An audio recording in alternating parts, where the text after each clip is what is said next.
before he goes and sits down to start the The- recording. The red light's independent, just on switch. Yeah, okay. So I'd like to call to order the Westford Conservation Commission meeting for Wednesday, March 12th, 2025. This meeting is being broadcast live by Westford Cable Access TV and recorded for playback online. By attending this meeting, you consent to your likeness and audio being recorded for playback. So the first item on the agenda at 7 o'clock is open forum. Do any members of the commission have something for open forum? Jim? In actionpaper.com, it comes out freebie every week. I think this is from last week. There's a summer camp fair coming up in Westford at the Regency on March 23rd. And I'm not saying we should necessarily attend it, but there's a whole list of a combination of overnight camps and summer programs and local schools with some sport activities, things like that. There might be some places we can send our RFP for the summer camp. Oh, that's a really good idea. I'll pass it along. I circled the paragraph. There's about 10 organizations.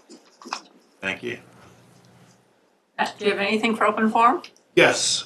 First, I'd like to thank the DPW workers who responded to the Stony Brook Conservation Area's entrance last Friday when the tree came down across the entrance right by the sign, and there was 3 or 4 or 5 cars trying to come out, and so they certainly responded quickly, and much appreciation for all the DPW staff that does the whole myriad of maintenance and upkeep on the commission's properties. You know, it's certainly vast, and it's always much appreciated, and their timeliness responding to that at that time was very much appreciated.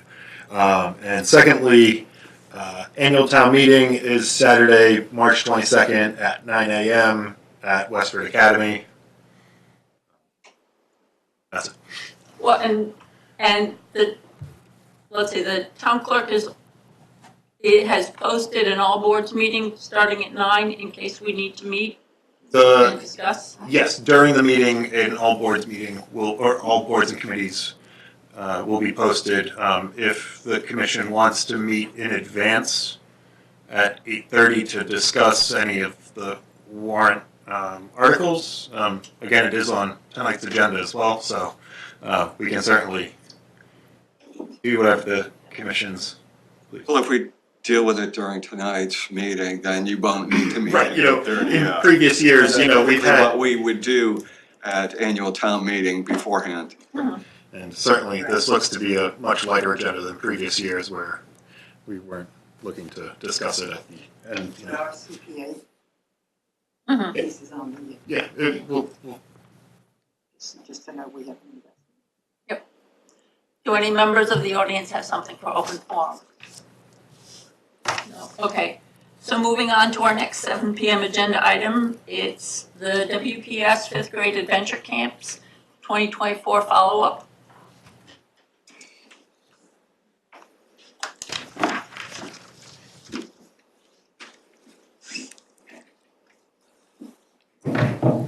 Good evening. How is everybody?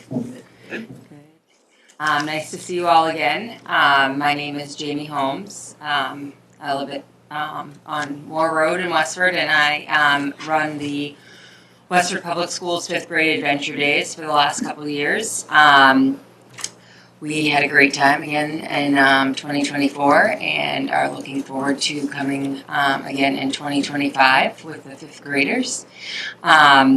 We have brought a few of the 5th graders from last year to talk about their experience and things that they learned about conservation. So I will hand it over to Adeline. Probably one of my favorite activities for the adventure day was the nature walk, and during the nature walk we learned about how beavers help with the ecosystem, and they the beaver dams slow down the flow of water and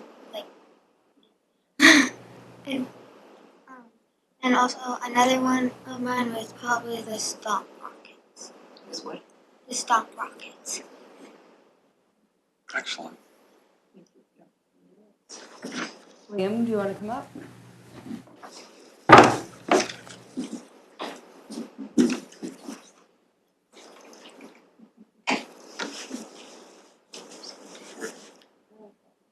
I'm Liam Castle.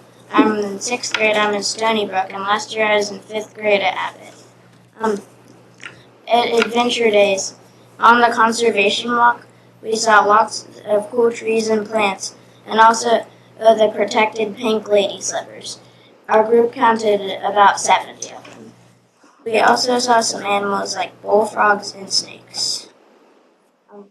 Also during the team building rocket launch activity, even though my rocket didn't go that far, I still had fun working with my friends. Thank you. Hey, my name is Nick Castle. I'm Liam's dad. I volunteered last year at Adventure Days, and actually I ran the conservation walk.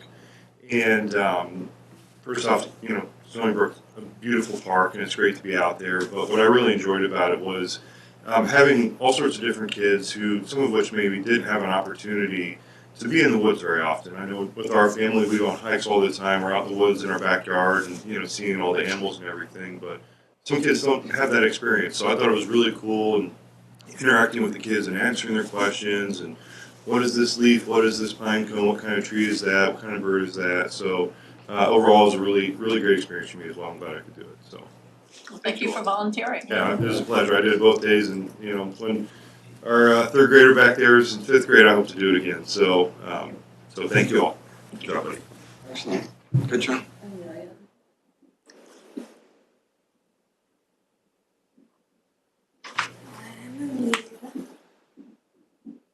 So, during my 5th grade Adventure Day, we learned all about conservation and keeping the camp clean to protect the plants and animals who live there. And to support the camp, we picked up all of our trash. We also tried to preserve the wildlife and plants by staying on the trail during the nature walk. And I know I had so much fun throwing water balloons and building rockets and making new friends from Christopher Foley, Abbott, and Day. And I would love to keep 5th grade Adventure Days going so the next group of 5th graders to experience all the fun memories that I had. Thank you. Thank you. So we're here to present what they most enjoyed, which I always find it interesting because you'd think we coached them, but I didn't. And, the first one was my daughter, and the first thing she said to me was that her favorite part was the nature walk, and that surprised me, right? Because there's all these different things that they're doing, and you forget that they really do appreciate the simpler things, right? And so all of them really brought that back with them. The teachers are very kind, and they send me tons of cards from the kids, and nature walk is definitely always one of the top things on there. And then we are very conscious about, making sure that we leave no trace behind of being there with all the other activities that we do, because we do bring a lot of equipment into camp. So we make sure to take all of our trash and belongings with us and take care of everything around it. So I'm asking for the same discount that we did the last couple of years. It definitely does help, especially because I can't go to the bus company and do the same thing as I would like to. It would be helpful for their discount too, but that doesn't happen. So What is the amount? It's the total rental fee it would be $2,000. In the past, the commission waived $1,000 for the fee to be $1,000. Still sound reasonable? that would be excellent. Are you making a motion? I will, sure. I'll move that we reduce the fee by half to $1,000 for the two-day 5th grade camp Yes. Second. activity. Okay. All those in favor? Aye.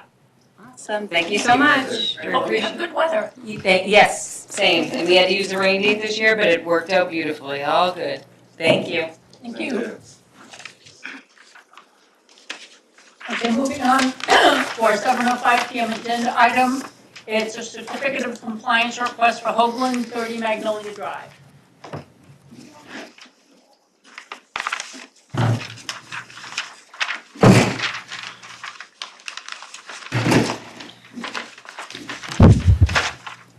That is a tough act to follow. Yeah, really.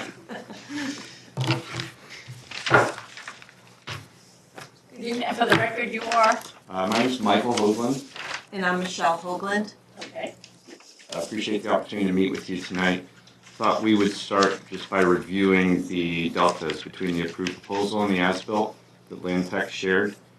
Starting with the impervious area, the proposed was 1865 square feet versus the as-built of 2230. That resulted in a delta of 365 square feet over the proposal. What you're reading on the plans someplace? It's on the letter that Land That Tech Land Tech wrote. sent. I just switched off of it, sorry. Sorry. It was in the packet. It's in the electronic packet. No. Now it's up on We the have it up screen. here. I got it. Yes, these are the bullets I'll be talking to. So I'll start by saying it was not intentional. At the time of installation, the installers noted in the design, and Matt, if you have design, it might help to pull that up. There's a sharp point where the stairs met with the upper patio, and their suggestion was to round that off, which would create a better laser pointer. Oh, yes, thank you. That's cool. Right here, it's hard for me to hold a steady hand. This is where there was a sharp point, and they suggested rounding it off to create a better aesthetic and to alleviate a potential hazard. We thought it was a good idea. At the time that we said yes to that, it didn't occur to us that there would be that increased square footage over the proposed plan. What I can say is if we had thought of that, we would have reached out to Matt. There were a number of other times where when we were working on the planting design or the fence location, making sure that we were in compliance. It just didn't occur to us when we said yes to that. By a visual, I estimate that's about half of the square footage difference. The other half are some random variances over here on this would be the southern side, and also here where the walkway is by the house. In terms of their work, I believe they were interpreting the design, and that's where they were laying things out. It wasn't an intentional overbuild in that regard. What was intentional was the additional perimeter drain. We had an additional 60 feet. Proposed was 125 feet, and the as-built was 185. Looking back at our records, the initial proposal when we first came, it was 50 feet, and the commission asked, could we make that longer? The approved plan was 125 feet. After that approval, Land Tech suggested us to just put it around the entire perimeter, and that's what got us to 185. So, and according to the Land Tech, Matt, could you pull that back up? Marked them.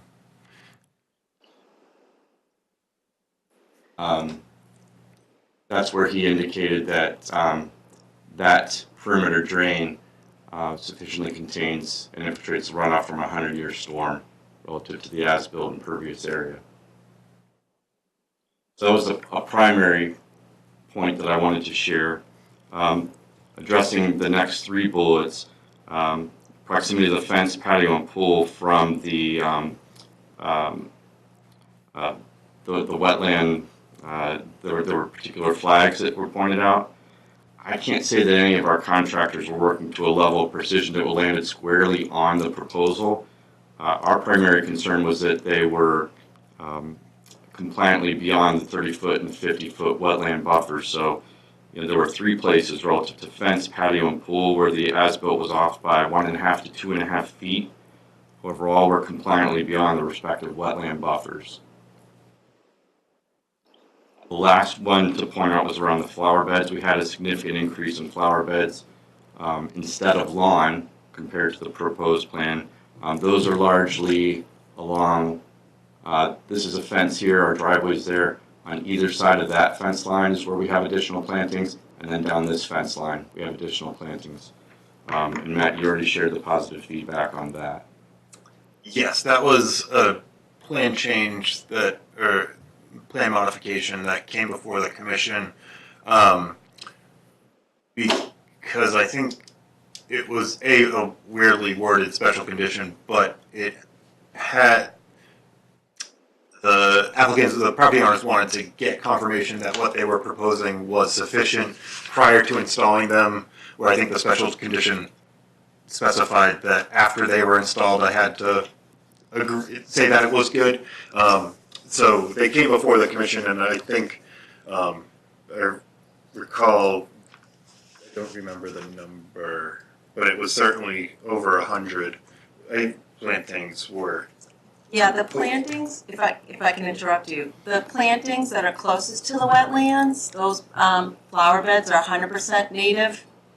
And then as you get further away, and then the other planting that was on the original proposed has 86% natives. And then the additional ones, that's 3 beds, the ones that Mike spoke of near the driveway on either side and along the fence line, those have natives and non-native plantings in those. Why are you putting in non-native plants? We had a requirement of a certain percentage that had to be native. No, non-native, I'm not concerned about non-native. Native ones are good.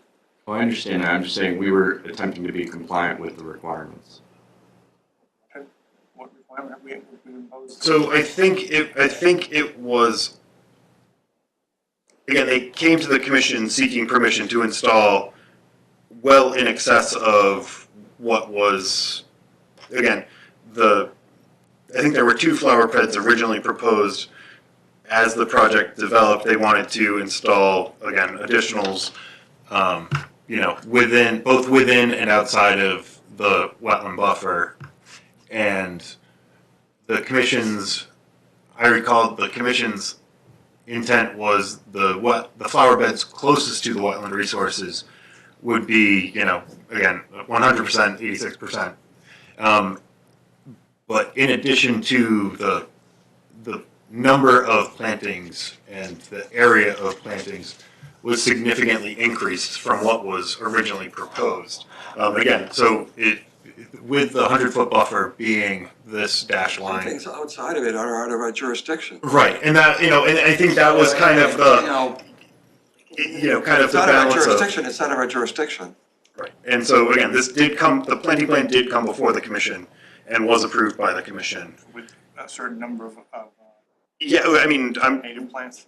with the plan that, the planting as proposed came before the commission. I'm not so For as approval. concerned with the area as with the type of plantings. The commission approved, Type of plantings? Yeah, Okay. the whole totality of the list was, and I can certainly find the, If that's what it was, okay, thank you.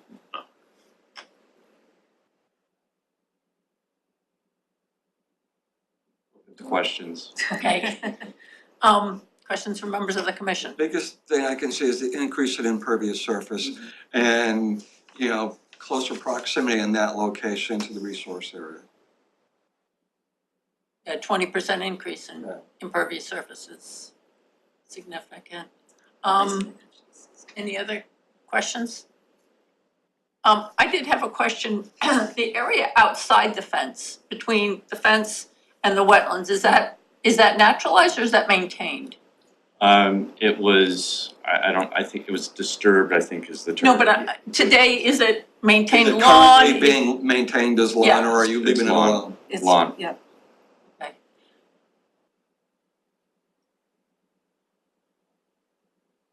Up until the wetlands buffer or tree line, or I see a tree line there. Yeah, where these flags are, there's actual tree line here. So between the tree line and the fence is lawn.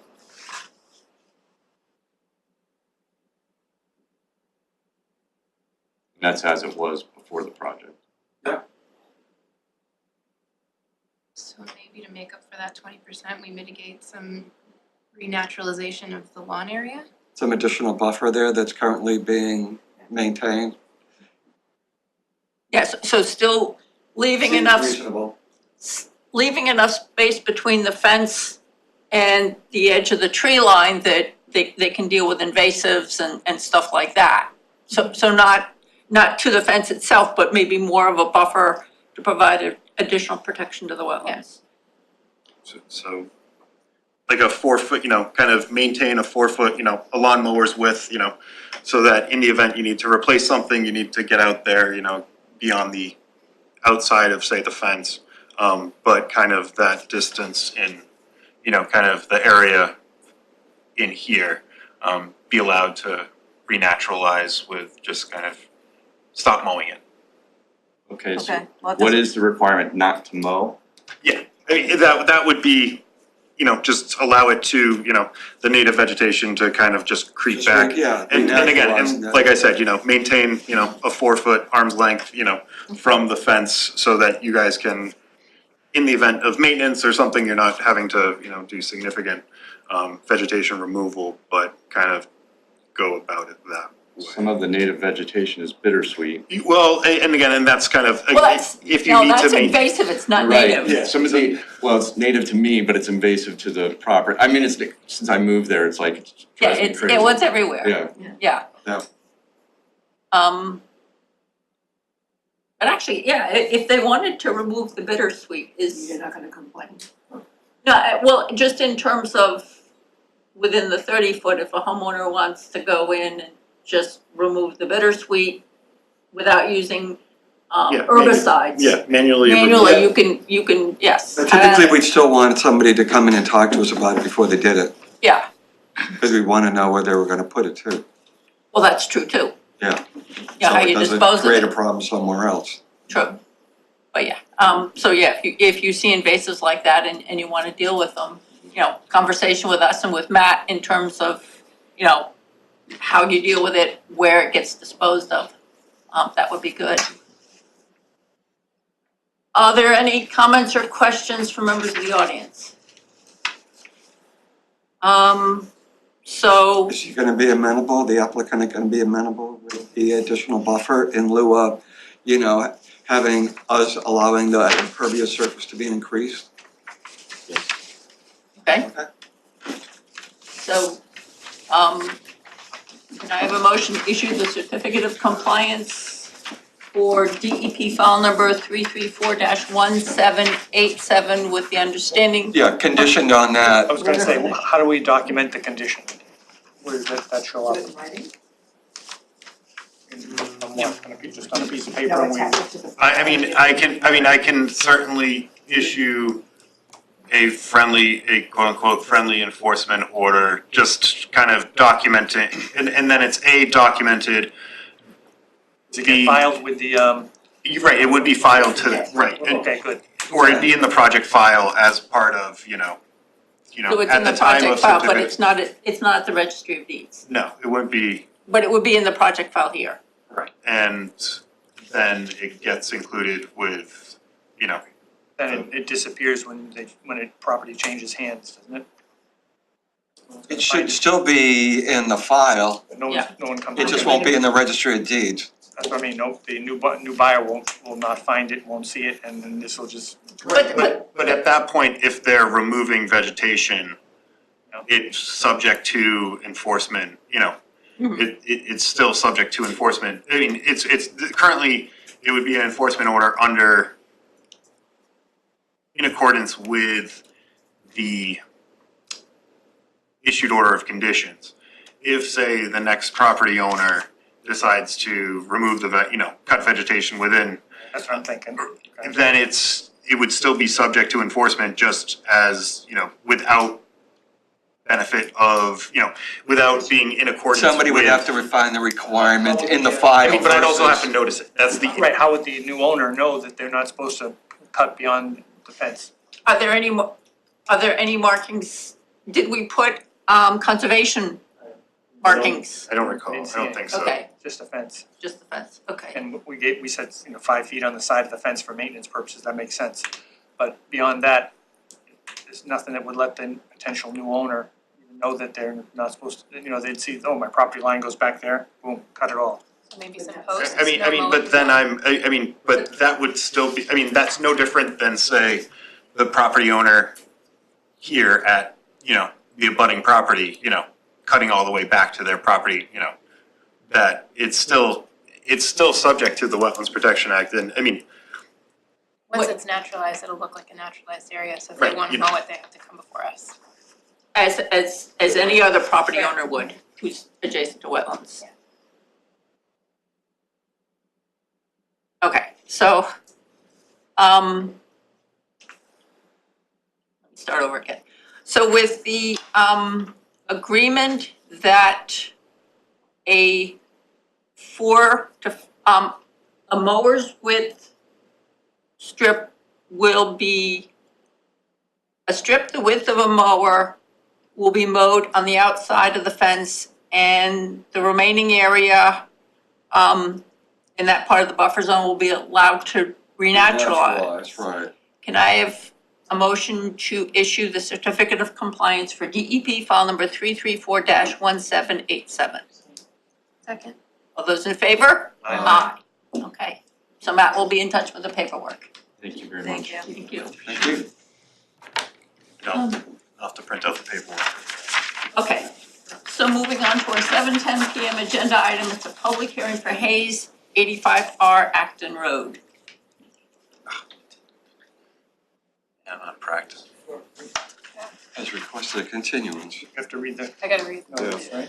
Under Massachusetts General Laws, Chapter 131, Section 40, the Wetlands Protection Act, and Westford's non-zoning wetlands bylaw, Chapter 171, the Westford Conservation Commission will hold a public hearing on Wednesday, March 12th, 2025 at 7:10 PM in Meeting Room 201 at Town Hall, 55 Main Street, to consider the notice of intent application of James and Caitlin Hayes for the installation of an 18 by 33 above-ground pool, construction of a 40 by 60 barn, and associated driveway expansion and stormwater mitigation improvements within 100 feet of bordering vegetative wetlands, bordering land subject to flooding, and an intermittent stream at 85R Acton Road. So can I have a motion to continue the public hearing to March 26th? Second. All those in favor? Aye. Okay, moving on to our other 7:10 PM agenda items, a request to work between December 1st and April 1st at 254 Concord Road. First is getting here pretty quick. Good evening, Mark Slager from Allen Engineering here on behalf of Archstone Builders. This project was a two-lot A&R plan. Commission issued an order about 2.5 years ago. We'd like to start getting work ready for building the house. The first thing we need to do is install a water supply well, have that tested. Once the water quality test passed, then we would be able to pull a building permit. They would like to get started on the well right away, and then follow that with the construction of the house. I did receive an email today indicating from Matt that he wasn't able to sign off on the building permit application because the house was slightly different from what was shown on the approved plan, so I am submitting revised plans and request for a minor modification this evening. Recognizing that it can't be wasn't on the agenda, we can't discuss it this evening. Very minor change. It's moving further from the wetland resource area. Slightly further from the wetland So resource that's- area. So what we'd like to do just to start is install the water supply well, and there's also a small shed that was used as a farm stand out near the edge of Concord Road that we'd like to demolish too. A portion of that is within the buffer zone. They've already demolished the house that's there. Was this the property that was an estate that was inherited by a local person that then there was a lot of debris in the yard on the property, no? I recall. Barrels. This is at the intersection of Carlisle Road and Concord Road. It's an old farm. I haven't seen any barrels. I mean, there's I'm up on a couple. Oh, no, you're thinking Concord Road, the other side of 495. You're talking where Up by the end of they're Hildreth. across the street from the school. No. That little- Yes, yeah, from Yeah. the Parkerville School. For the Parkerville Oh, the School right park, there. not, but yeah, Got it. the other place is Across the on street, Concord yeah. Road, Right, down by the end of Hildreth. yes, a little farther south than that. Near the old schoolhouse. Yeah, okay, yeah, that house, that's cool. Okay, Erosion controls have been installed. I did inspect them last week. They look sufficient. And one of the things of the amendment that's included in there also shows the as-built location of the fence, which has also been previously submitted to the commission. So we'd like to get started right away on the well and then proceed there. I know Matt needs a schedule of events that's going to occur after the well, along with the site meeting. So the developer is aware of those requirements as well. Can I have a motion to approve work between December 1st and April 1st to install the water supply well and demolish the shed? So moved. Second. All those in favor? Aye. Can I request that we start construction of the house as well after the next meeting, which might be before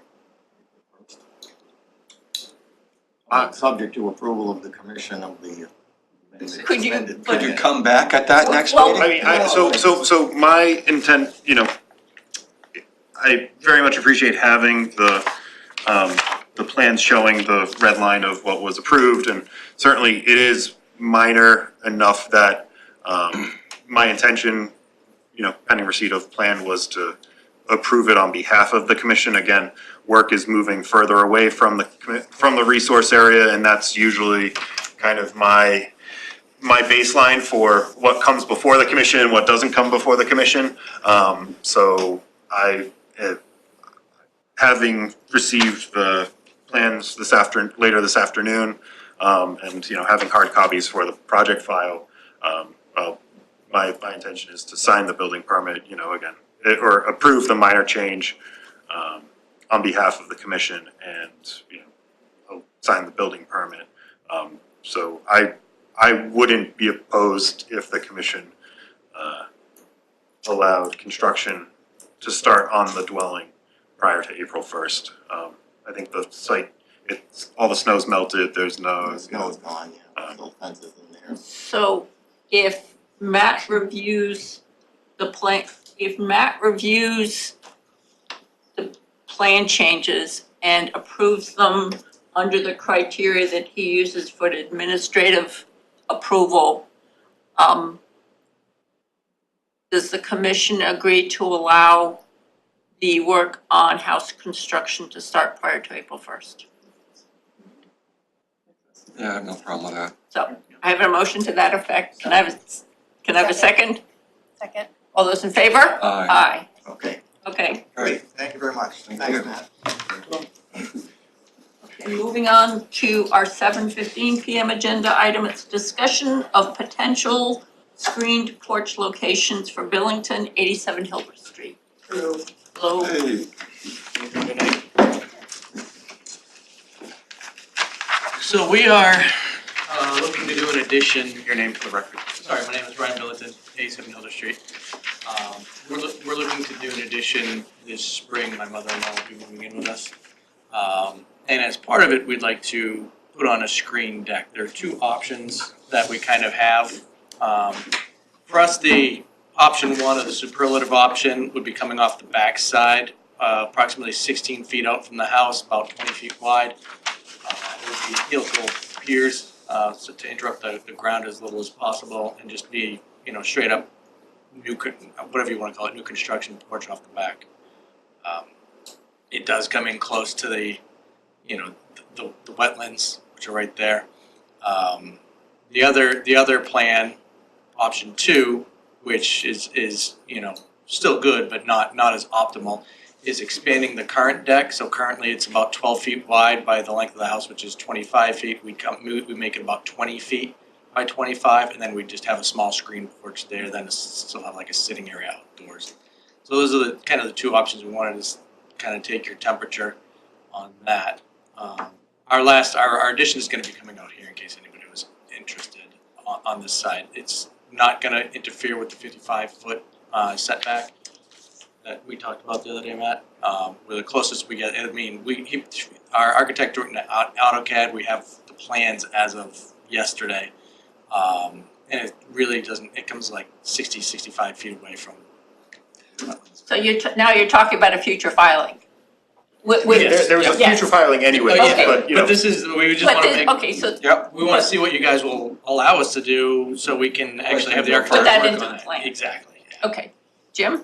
with regards to options 1 and 2, I greatly prefer number 2. 1, right now, the main building is 34 feet roughly away from the wetlands, a little bit I had closer. it even closer. A little bit even I closer. thought it was more like 20 if I look at the scale Well, I down. was just looking at Below. the distances that are marked. But anyway, there's no distance marked for option 1 to the wetlands. But given that it's about 16 by 20, it probably puts the edge of the proposed construction about 16 feet or less perhaps from the wetlands, which is closer than we let people know. So option 2 looks good. Is a no-brainer. We can allow, that's, Yeah. that's, one, we don't allow anything that close. How's that? It's gonna be what it's gonna be. You wanted to get a feel for where we were at. It'll help you direct your plans. No, I know the deal is the conservation, and for us, it's, the house layout is very strange, so this is a huge, 3-season, 1,000 square foot 3-season area. The kitchen's here, so it's like, if we wanna eat out of the screen porch, we're going all the way here, all the way back out. That's the only reason that makes a lot more sense to us, and why we'd prefer that. But it, functional wise, they'll both be great areas, so. And you couldn't put it, Side? on the side, kind of on the same side as the addition's gonna be? There's a chimney right there. Oh. And I guess aesthetically, our neighbors are right there. They have an old car that's kind of rotting there. They've got a bunch of Nice. construction debris right Go to the there. other side. It's So called it's, rustic. it's not really optimal. Okay. And also there's propane tanks, so the propane tanks are gonna have to slide in there. Yeah. And the generator's gonna slide in there once we build that, so those will be over there as well. So it's just not, we considered it, but it's not optimal. Okay, and it just, a lot of it is we weren't there when you were having those discussions, so sometimes the same things. Great questions. We told our architect the same thing, give us the ideas. And this whole wall is like these crazy awesome built-ins that the previous carpenter did, so we'd hate to lose those too. So those are our reasons for. But you love the house. I'm sorry? You love your house anyway. It is a decent house. There you go.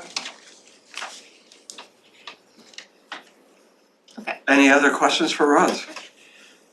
No. That's it. Okay.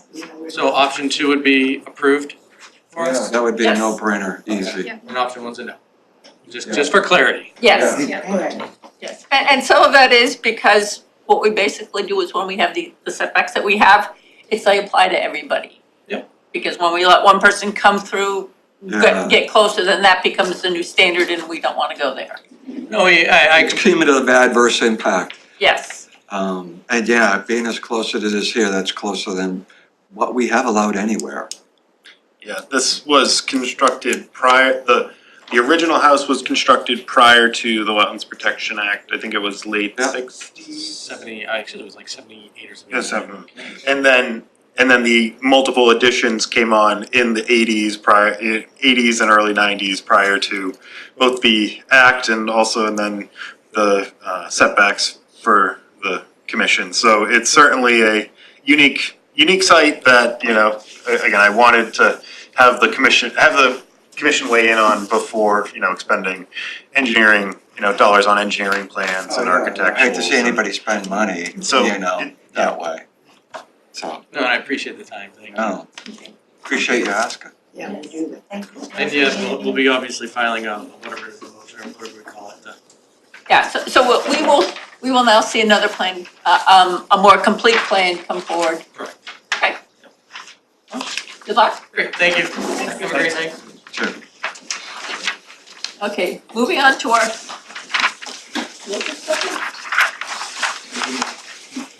Amended agenda for myself. Okay, so moving on to our 7:20 PM agenda item. A 7:20 PM agenda item is an appointment with Bobby's Ranch for the use of Emmett and Neshoba Brook conservation areas. I have not been able to finalize get the maps to the Bobby's Ranch representatives, nor the MOU. So the other 7:20 p.m. agenda item is a request to work between December 1st and April 1st for Thompson 18 Dana Drive. I believe Matt printed out the details of the requested work. The email is on the screen, and a hard copy was provided. Just to provide some history with the commission, this was, the overall project was for the construction and installation of a pool to the rear of the existing dwelling, between the dwelling and the wetland resource area. In January, there's been a couple modifications to the plan that the commission has approved. The most recent was the installation of a fence around the area. Back in the first January meeting, the property owner requested permission to work between December 1st and April 1st to install the retaining wall and also excavate for The hole for the pool, and I remember having an issue with that. Right, at that time. So now I'm fine with it. Right, and that's, and that, you know, we've kind of, you know. You know, we've thought out, whatever they dig out is gonna be able to survive, so I'm good with it. Right, and so that's, you know, they're looking to, you know, kind of similar to the previous request before April 1st, or to work prior to April 1st, you know, based upon, you know, the direction we gave to the property owner was, let's wait a month, let's, you know, wait, you know, 6 weeks, let's see kind of how the weather shakes out, and here we are, you know, snow's melting. Any other comments or questions? Can I have a motion to approve work for pool construction prior to April 1st at 18 Dana Drive? Second. All those in favor? Aye. Okay, moving on to our 7:30 p.m. agenda item, Stony Brook Conservation Area and Grassy Pond Conservation Area discussion of complaints of dog waste. So included in the commission's meeting packet were 2 emails I had received from residents. The first from regarding Grassy Pond, and the second, Stony Brook Conservation Area, regarding the dog waste that had not been picked up by, I'm assuming, dog owners, and did follow up out to Grassy Pond, and subsequently Stony Brook Conservation Area last Friday, after the access road was opened up by DPW, in a high wind event, which I wouldn't recommend people doing. But there certainly was more waste not picked up at the Stony Brook Conservation Area, especially the 50 yards I scooted up the access road, as it was still pretty icy as well. But there certainly, you were able to find, you know, and certainly observed numerous piles of dog waste that were not picked up. And wanted to put it to the commission. I did include my responses to both residents. I installed there was not a sign that dogs must be leashed and pick up after your pet. There wasn't not a sign at Grassy Pond. One has been installed.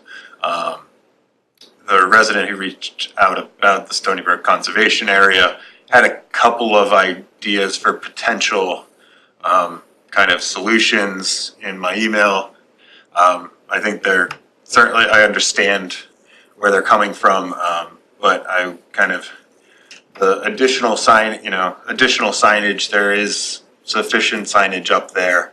The animal control officers are part-time, and, you know, they were copied on the email in my response and have agreed to kind of be present there when they can, but they're also, you know, investigating, you know, animal cruelty complaints and things to that effect. And police, again, you know, I can ask that patrols be increased, but they would need to observe at that time, and I know The the patrolmen are also a little reluctant to get out, go into the Stony Brook Conservation Area, and as in the event they need to respond to an emergency, they're kind of off the beaten path there. So I don't know if the commissioners have any idea. I know the resident who reached out was unable to attend tonight's meeting, but was going to kind of follow along. What do other places do? I mean, can we fine someone if they're caught? Yes. Oh, yeah. Right. And Can we have signs up that say, if you are caught, there's a fine, just warning people if you don't pick up after your dog. Other places also have. Well, and I guess, how do they, does the recreation department have problems with dog waste at the different recreation fields in town? And if It's a place to start. yeah, do they have problems? Have they put something in place, in terms? How do they respond to the problem? How do they respond to the problem? But also, are they proactive? For example, are there containers where somebody could deposit a bag of dog waste after they've picked it up? Something that, and I think for our purposes, we would want something where the opening was constricted enough that all you could really put in was a bag of waste, as opposed to trash. Some parks have bags, can certainly ask what other communities I think do. it's time we had something else. I did raise this to the town manager's office, again, just to kind of get more ideas and thoughts. Whether it's, the installation of kind of these dog waste stations where you can, get a bag and, deposit it afterwards. And they were reluctant logistically and operationally on how, who would be taking out the trash, changing the liner, doing those types of things. The park staff are already working at capacity, and with the budget environment with which the town is currently situated in, they were reluctant that there were To be adding receptacles in new sites. adding receptacles in new sites would require more staff time, and so. Carolyn? We've used Eagle Scouts who have come before us, and they build bridges. Maybe, This is to pick it up though, to weekly empty. well, maybe they come up with an idea, like a contest. Maybe we put it to the Scouts to come up with some ideas, something interactive. They can do things beyond building bridges. Yeah. Help us. How would you help us in a community that needs this? What suggestions? And then we offer a prize. I don't know, we do something. But I really think we go outside of ourselves to have somebody brainstorm. Yeah, like the young woman who was a scout she had the posters about how to avoid animal bites. And just put it out there as a thinking outside the box. Nothing, but we may get a wonderful solution, or the way somebody volunteers. Maybe they take turns in the Eagle Scouts doing things. I have no idea. But I put it to another. Yeah. Okay. As a challenge. That's true. Maybe the capstone students. Maybe I'll see. Okay, but it just you're right. Let's see if I'd like to see them work on something other than bridges. and see if there are other sources we can tap for suggestions. Yeah. Maybe we offer a prize. I don't know. Maybe we do something as a reward. I've been to a lot of hiking trails where there's a donation box. So you can make a donation to the trail, maybe something like that. We could raise some money for have funds like that. Really. Well, Unfortunately, that's true. One of the thoughts that I had kind of along those lines was if these receptacles at different conservation areas and such are something that we end up implementing, it's available to every dog owner. So maybe there's something, would it be feasible to increase the dog licensing fee to help defray the cost of something that's available for every dog owner to take advantage of. Another group worker, I'm serious. Yeah, There's bright kids, they're gonna come up with interesting things, and then we look at the best, or if we can't use them, we can't use them. We're not gonna be in any worse position than we are right now. Sure. Because we're going in circles, we're not achieving what we'd like to, unfortunately. any other thoughts people would like to add? Okay. Moving on to our other 7:30 agenda item, it's a discussion to take positions on annual town meeting warrant articles. I can start because there's so first would be probably three. The CPC request that was included for $890,000 to be used for the acquisition and legal costs and things of land as it comes available. Still working on the one previously discussed in executive session. Second is the FY26 operating budget. The two most important to me are the 171, which is the Conservation Commission's budget and my salary, and kind of, it's also our minutes taker and trainings and conferences, which, if any of the commissioners want to avail themselves of. And also the 660 land management budget, which does not include the assistant town manager of land use and economic development, as was raised at last year's town meeting, and I'm anticipating a question again this year. So those are just kind of, and the land management budget, there's water quality sampling at the beaches at the Stony Brook Conservation Area, maintenance of the beaver deceivers throughout the town on the commission's property. There's a whole slew of that kind of fell into that budget, that the operation of the Hill Orchard, the farm manager there. That's kind of give a high level overview, touch on a couple of things. Again, recommend. Does that also partially cover the facility manager? Yes, for also Stony Brook Conservation? partially the facility manager of the Stony Brook Conservation. Okay. And the last article of particular note that I actually would request the commission's support would be 21, which is increasing the fines for violations of the dog control bylaw, to amend the town's general bylaw to make it consistent with the pertinent Mass General law. And to Marilyn's point before about fines and things like that, this would also certainly be biting, barking, scratching, crying, or other manner disturbs the peace and quiet of a neighborhood, destroys private property, or endangers safety. I would like to think that. It would help fund the things we possibly need because times have changed and. Right, and so if you don't need vote now, but I would recommend the commission support. I would request the commission support this one because I think but I don't know if any of the other commissioners have any other articles or things they would like to speak of. Or before moving on to other stuff, I think Matt's described stuff. Do any members of the commission have questions on the two budget items and this other article that he highlighted? Question. So where does this money go?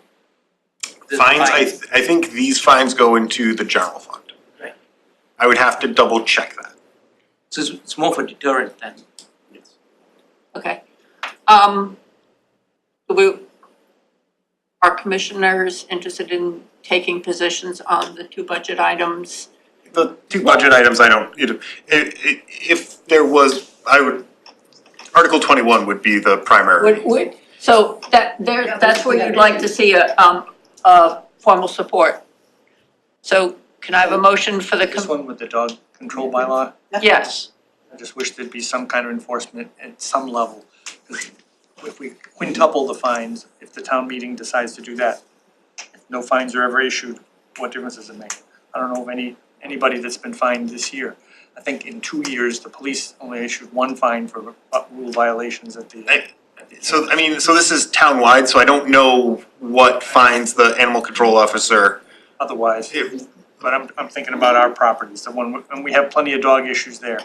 Dogs running loose, dogs crapping all over the place, people not picking up after them, off leash. I Not aware of anything happening, and I've been looking at the police blotter all the time, and I don't see calls to animal control. I don't know if calls to animal control go. If the police make them, they log them. It says call animal control. Right, you know, but I don't know about people, individual But if you calls. called in, so- yeah, if you They call don't in, necessarily call the police and put it in the blotter. yeah, if you call animal control directly, it may not get in the blotter. Right. Actually, it probably doesn't, because you'd have heard about our raccoon. Yeah, one in house. No, it was stumbling around in the backyard. Oh, Couldn't even climb a tree, or try to climb a tree and fall off. wow. Yeah, it was really sick, so we got it in a hard trap and they came and took it away. But anyway, I support this, so you're making, a motion to support this. I have a second. I'll second it. All those in favor? Aye. I'm gonna abstain. Okay, I think our problem needs to be looked at, with their problem. So, I don't think this is gonna solve our problem. no, it doesn't. it doesn't. We support it because we get the message. Well, That's how I feel. partly, yeah. I think the biggest thing, benefit from here is when they have dogs, nuisance dogs, biting and all that stuff, that's where it kicks in. So we voted to support it. Anything else, Matt? No, that's all I have, but I don't know if the Okay, so we commissioners don't have anything. So, are there any other articles that members So of, do we need to meet before town meeting starts then? No. Don't need to. what we used to do in the past, we're doing now. Right, because we have the time. Yeah, we have the time. Which is good. Yes, okay. So there are no other articles that members of the commission want to bring up? Okay, so Discussion items. discussion items. I received a quote from the lake management consultants for 2 rounds of water quality sampling at 2 locations in Long Sought for Pond. It's approximately $8,000 to $9,000. If the commission is in favor, I can A, request a proposal, and B, can have a future item requesting the commission vote to expend the funds associated therewith. So, any questions from members of the commission? So one of these would be a baseline. Yep.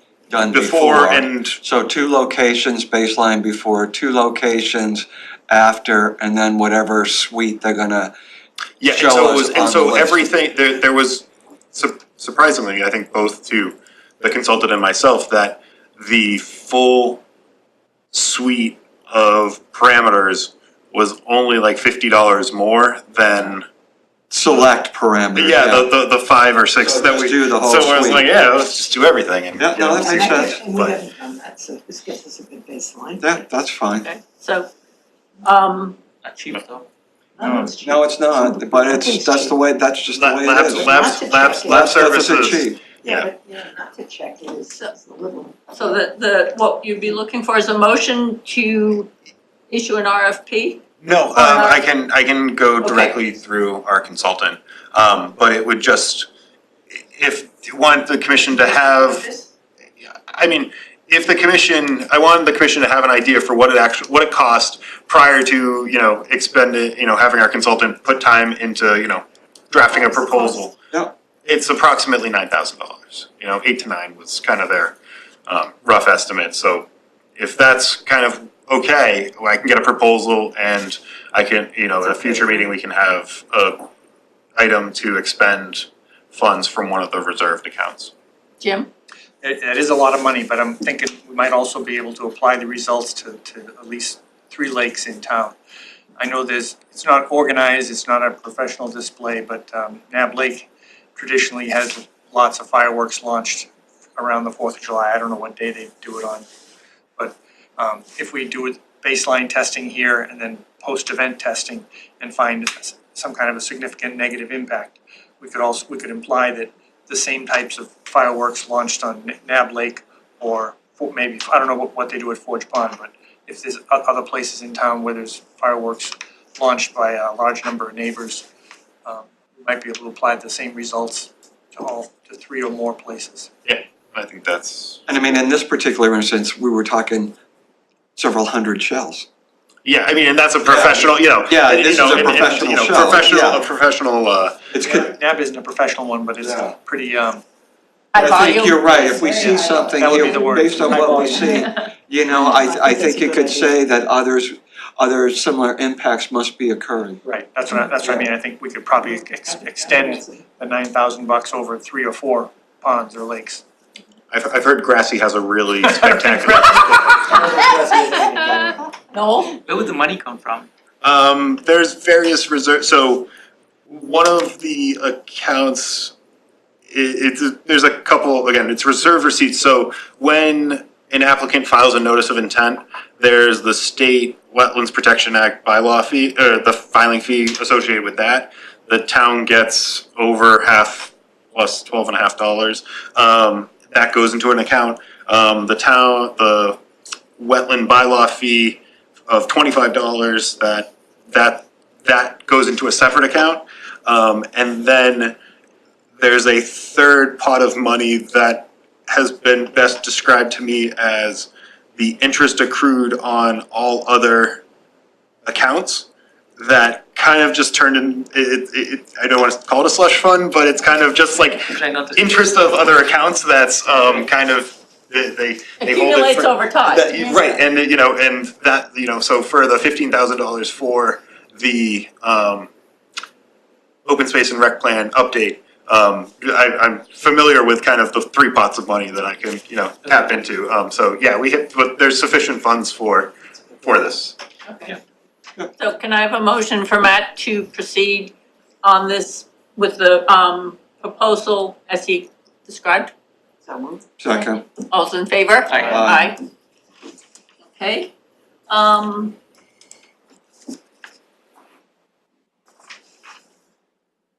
have not. Nothing on 20 keys. No, nothing on 20 keys.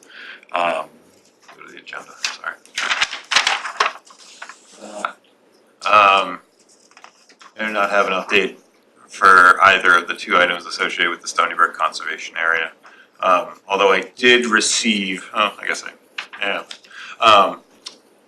the Teamworks Camp Director this week did provide me numbers associated with their attendance, and I got them yesterday, and will include in an upcoming meeting packet, and we'll look to schedule kind of a sit down between the people who had previously met with them, kind of looking at year-end review of last year and kind of going forward into this year and going beyond as well. Jim? Do we have an annual report from them from December, from Teamworks? That's what the contract requires, a report every December that includes at least 2 items, the number of campers on scholarship and the total value of the scholarships provided. I can ask that and make sure we get that information. It should be in a written report from them every December. That's at least paragraph 5.3.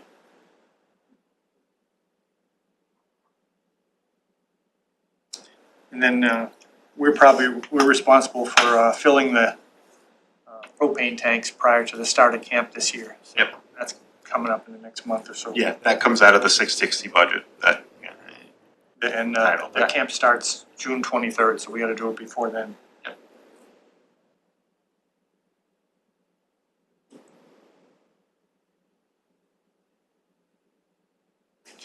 There's other things in the lease, like insurance proof, things like that. We get those and we check them. They get them as they get them a little bit. I usually get them closer to when they're starting up.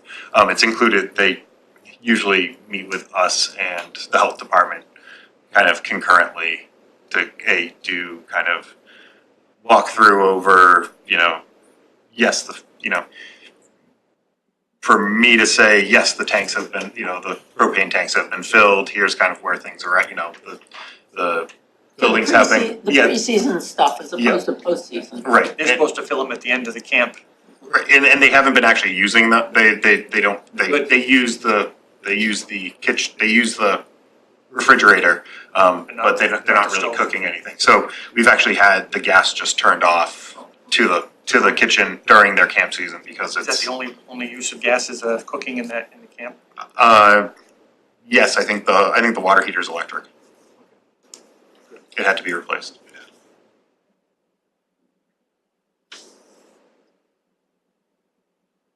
I do not have any update on the repairs. Was that where we were gonna, you had talked to Sweetman and we were looking to. Get a second opinion on the quote to repair or stabilize. To rebuild. Right, to rebuild Yeah, we want a second the opinion. chimney, and if not that, then, kind of where those funds can be directed. Elsewhere. They had mentioned, when they donated it, they said first choice would be to repair or replace the chimney. I don't know if we could afford some or all or none of that. And secondly, they said as a second activity would be removal of the camps from the girls' side, the buildings from the girls' side. And those are just getting more and more abused, graffiti, and I don't want to even look inside them.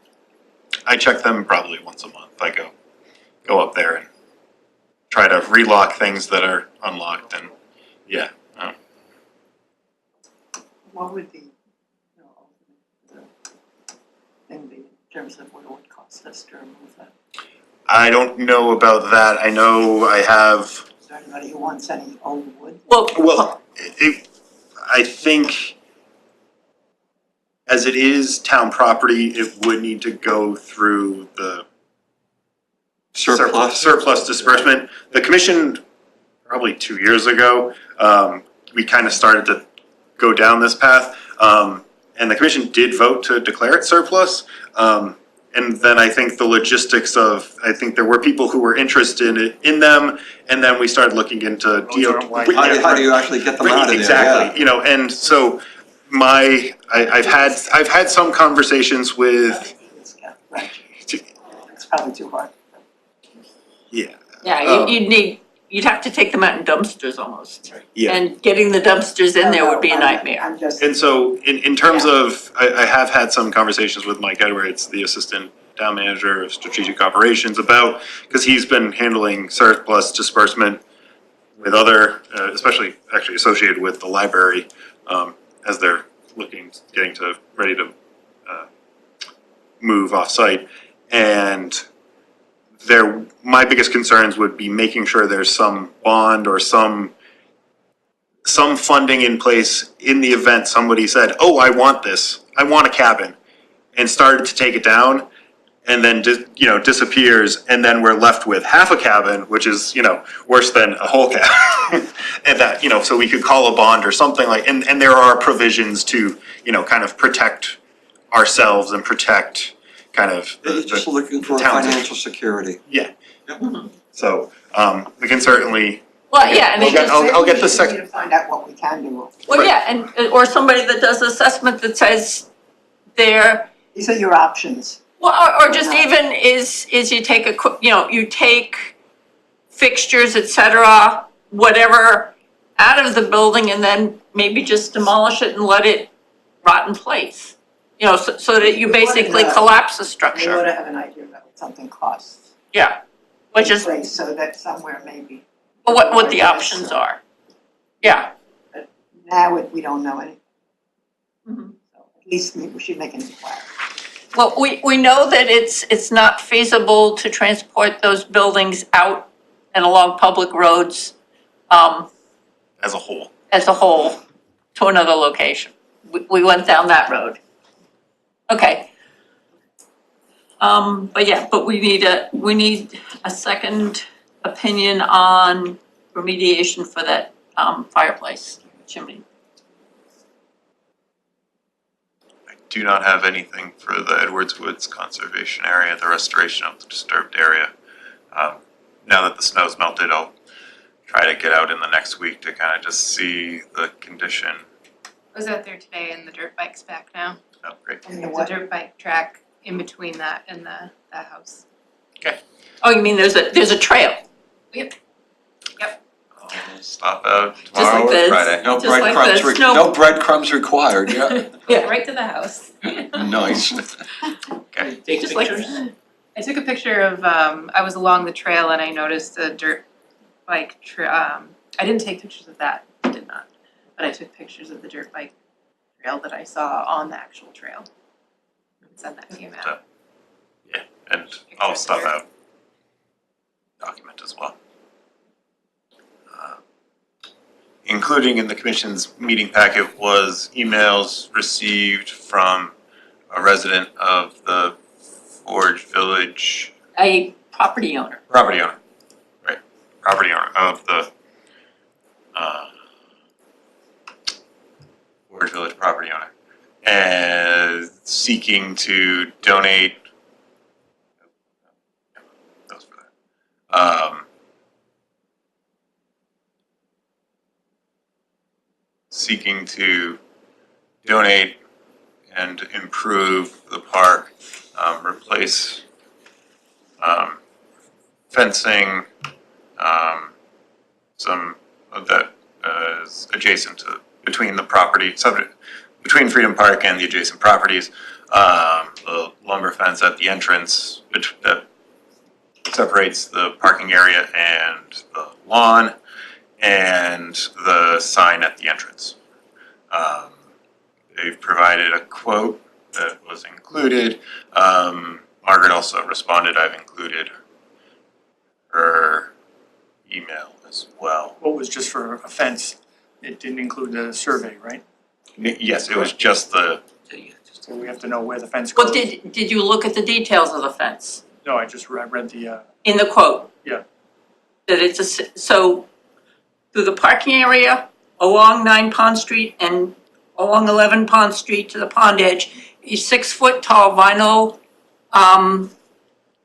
fence 4 feet off the existing. So in fact, we would lose a 4-foot wide strip of fence, a 4-foot wide strip of property between the existing fence and the new fence installed. That area would be inaccessible and unmaintainable.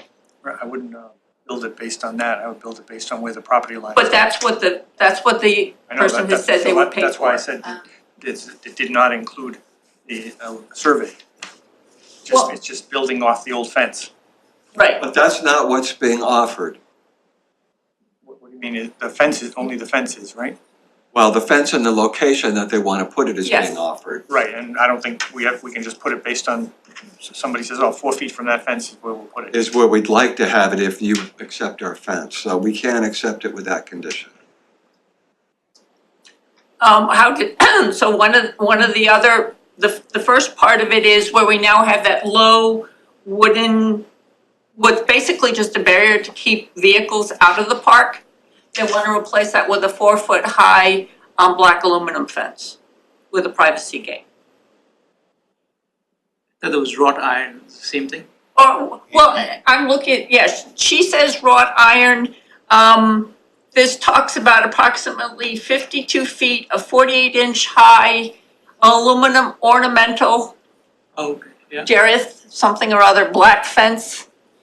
So in fact, it becomes a containment fence as opposed to what we have now that would allow wildlife to move through.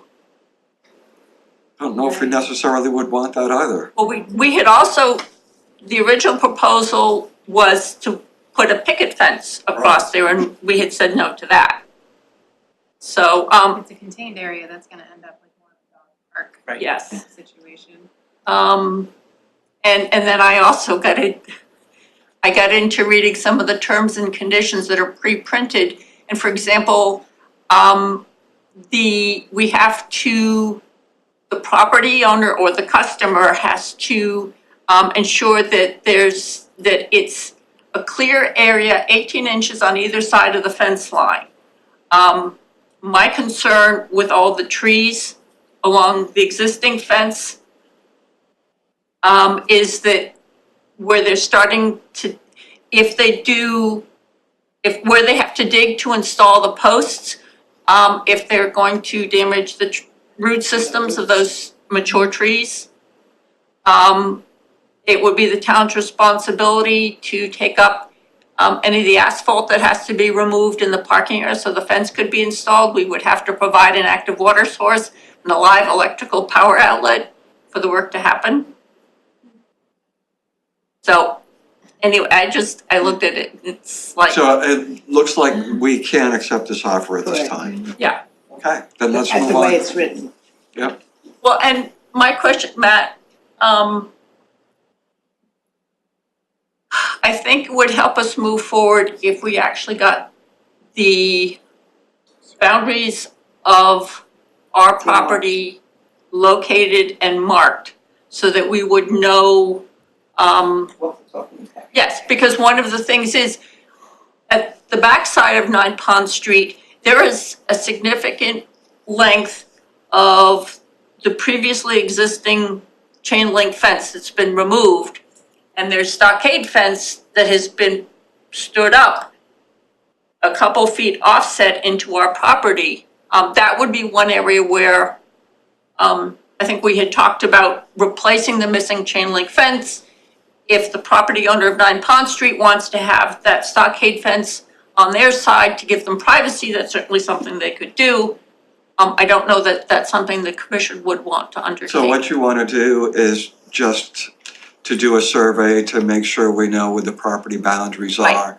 And then, you know, if the stockade fence happens to be within our property, you know, we can respectfully ask the owner to move it. If not, we will move it ourselves. Yeah, and we would want, where there is an existing gap in the previous, where there's a gap in the existing, previously existing chain link fence, I think we would want that, we would want to get. We no longer want to have that gap. Right, and the other thing we had wanted to look at with a fence provider is a lot of the fence is warped because the trees have grown up around it to the point where it's pushed the posts out of alignment and stuff.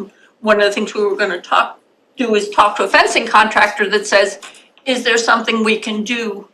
So let's get it surveyed and then we can better Next talk steps. to a contractor about what can and can't be done. Because he's gonna wanna know what his what our boundaries are as well, so. Okay, and one of the things that was on my priority list, having been there, is the walkway from the parking area to the gazebo is very uneven. There's been a lot of settling. And there was talk about extending from adding walkway from that walkway to the blacktop approach to the dock so that people with mobility issues could get out onto the dock. And one of the things Matt and I had talked about is that potentially that becomes something that could be a CPA project, similar to what we did for the O'Brien footbridge, is to basically, what was the phrasing was to renovate and expand walkways for recreational use? Yes, I'd have to look back at But the that guidance documents, but that I would thought be a way I thought to, it fit within a box. that way we could get the funds to have that work professionally done. If you had the parameters and you knew all of that. Next application. Yeah, for next December. Yeah, I know. We're glad of that. Yeah, I don't think. Yeah, so that, You didn't hear me, guy. yeah, and then I've visited a couple of times. There were those 2 sinkholes. I stopped out and visited last week with the assistant town engineer and the engineering department staff engineer. They did they did some investigating. They believe it's associated with the runoff, the storm drains within Pond Street. But the water was not flowing at that time. We missed last week's rain event, but thankfully, I think Monday there's looking to be wet weather again. So yeah, get on our schedule and get our galoshes ready. But they didn't believe it was associated with the septic system at 9 Pond Street. They did, actually, one of the residents of 9 Pond Street did come out and ask, and, they were, some of the questions the engineers were asking was, where's your septic system? And they're like, oh, it's not actually around here, and so it didn't have any odor, they didn't think it was, breakout associated with the runoff, with a septic system. But as the weather gets a little bit nicer, they're considering doing a smoke test to kind of see where everything's. The drains out there. Right, and to where the drains, and where the street drains actually do go if it isn't this, because they had questions and there's some gaps in the town's GIS data for stormwater, so it benefits everybody to kind of figure out where things are coming from. I stopped by there this afternoon and the snow's all cleared down to the edge, and I don't know if it was when you were there, but I could see very significant erosion, right? Go at the shore's edge, so yeah. But yeah, any progress we make there will be good. Okay.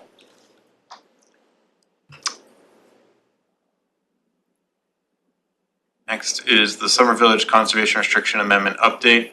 I was copied on emails from a local law firm that is in communication with the Division of Conservation Services. So progress is being made. I did have to go dig back through the file when the CR was originally accepted, as it had the recorded CR doesn't have the signature page for the grantor, which was obviously an error by somebody recording it at some point. So going forward, the amended CR will actually have the grantor for the property granting to the commission the CR. The Jarvis Hill Estates prohibited uses follow-up. We did receive an email this weekend and a hard copy was provided to the commissioners regarding additional activity at the edge of the subject CR, or the subject parcel subject to the CR, and 17 Little Bear Hill, which was the property that it was likely believed that cutting had occurred from. And so I will be sending another email and looking to stop out and have a conversation with anybody who answers the door and send a letter to say cease and desist from doing what you're doing on the land subject to the CR. Also reaching out to my contact with the trustees of the association that owns the property, owns the open space. So we'll have more of an update for that at the commission's next meeting. I know in speaking with Margaret, site visit? My thought would be is when the ground is clear, is that if we, like we did with 88 Tamla, if we do a site visit, if we can really see the extent of activities, this is unique because the violation is not, the person doing the violation is not doing it on their property, they're doing it on an adjacent property. And I'm wondering what types of jurisdiction and recourse we have. Right, and so Issue any from somewhere, cease and desist. I think we can, but I think also we need to get the homeowners association more involved, as it is their property. We as CR grantee need to make sure that what's occurring on the. It's consistent with the CR, Right, but and they're if- really in control of the CR. So in fact, they're the ones who have jurisdiction to take action? Right, as the property owner. Okay, so what we and can so- do is nudge them. And then I think there's means for recourse, again, I'm not familiar. That's the first place. Yes. And again, I understand. establish and I would like to They have to be- try they to have- coordinate the site visit with the commissioners, with at least a trustee of the association, just so all parties are, kind of seeing the same thing, yeah. Just think about following that action and having the commission present. It's all good. Do we issue fines at all or threaten to? I don't know, again, kind of to Margaret's point, where we're the CR grantee, I don't know, it's different than if it's our property itself, or if it's. So our recourse might be to the CR grantor, Right, as opposed to, and The and, person doing that, yeah. yeah. And then it becomes a civil, Right, the the grantor versus the abutter. and. Or the homeowners association or whatever that is. Right, yeah. It's a CR, right? Yeah, And so that's, They would have to go and after it's the different than the enforcement orders issued under the Wetlands Protection Act, because that's a whole nother kind of, that's, so I'm not really sure where we're the grantee, what our, I'm sure we do have some recourse, but I'd have to look again at the CR to see, to Jim's point at a prior meeting, there are steps of, how you notify, how this goes about. I keep just going forward though. You have one experience, second time So- around. is there a possibility that any of this activity occurred in the buffer zone on the CR property?